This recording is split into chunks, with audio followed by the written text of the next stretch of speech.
I think you can see exactly what we're trying to do. It's right here. That's real. That was the back lane. This is now the back lane.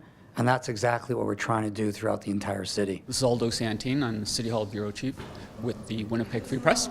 Today was budget day at City Hall, and to no one's surprise, the City came down with a budget increase of 2.95%, which is what the Free Press and other media were reporting yesterday. One of the big surprises today was that the City is proposing to force all non-essential city workers to take 3.5 days of unpaid leave during next Christmas break, from Christmas Eve to New Year's Day. There could be a lot of members of CUPE who would like to have that time away with their family during the Christmas season. So there'll be ongoing discussions, but I think it makes a lot of sense. I think it's not that painful.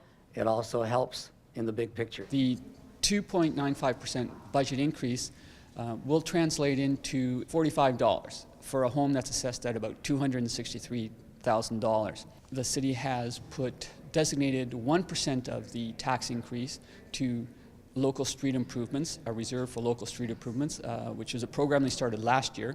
For this year, they added another 1 percentage point for regional streets. The remaining 0.95% is going to be going to general revenues to pay for the increases in all the other civic departments. We're trying to find that balance between balancing our operating budget, which we are mandated as a City of Winnipeg to do on an annual basis, and having some funds dedicated towards that, and at the same time dedicate infrastructure money.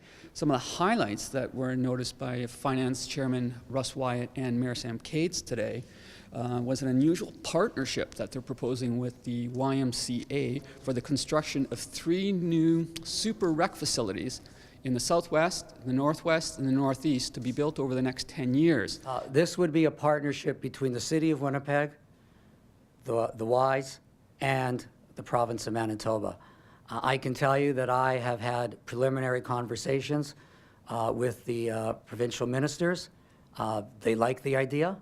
They're looking into it, and so far, you know, nothing official, but it's looking good.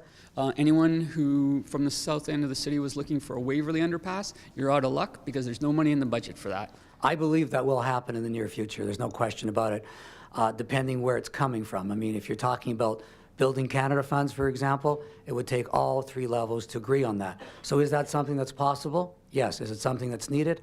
Absolutely. On the north end, the plans for a north end police station that was supposed to start construction in 2015 has now been pushed back to 2017. Well, I think it's delayed because we should have been out there last year. We're starting right now, so we basically lost a year. And they're reducing councillors' ward allowances by $37,000 per ward. I think that was a mistake in the last budget, that increase was made. And I think we've heard loud and clear, and we've recognized that, and we've reduced it and just built in inflation.